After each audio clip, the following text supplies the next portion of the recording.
యేసయ్య ప్రేమకు స్వాగతం. దేవుడు మా జీవితంలో చేసిన ఒక గొప్ప అద్భుత కార్యం గురించి మీతో పంచుకోవాలని నేను ఆశపడతా ఉన్నాను. 2015 ఆ సంవత్సరంలో మేము సేవ ముగించుకొని బండి మీద ఇంటికి వెళ్తా ఉన్నామండి. ఆ రోజు నేను చాలా బాధలో ఉన్నాను.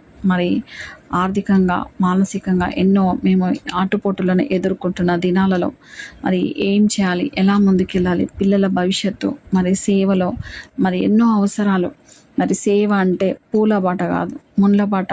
మరి వీటన్నిటిని ఎలా ఫేస్ చేయాలి, నా శక్తి సరిపోవట్లేదు, నా బలం సరిపోవట్లేదు, నాకు ఏమీ అర్థం కావట్లేదు అనేసి నేను ఎన్నో ఆలోచించుకుంటూ కూర్చున్నాను బండి మీద.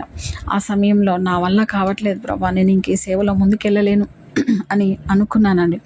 అనుకున్న మరుక్షణమే నేను ఎగిరి బండి మీదకి వెళ్ళి కింద పడిపోయాను. అసలు అప్పుడే మా పక్క నుంచి పెద్ద లారీ వెళ్తూ ఉన్నది, మా వెనకాల ఒక 2 వీలర్ ఉన్నది.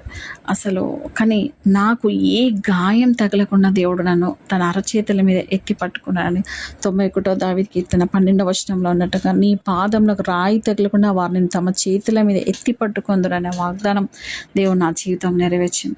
మరి ఒక్కటేసారి నన్ను నేను సరి చేసుకున్నాను. దేవా నన్ను క్షమించు అనేసి వెంటనే నా మనసులో దేవుని క్షమాపణ అడిగాను. నాగటి మీద చేయి పట్టి వెనుక తట్టు చూచేవాడు నాకు పాత్రుడు కాడన్న. దేవా నన్ను క్షమించు.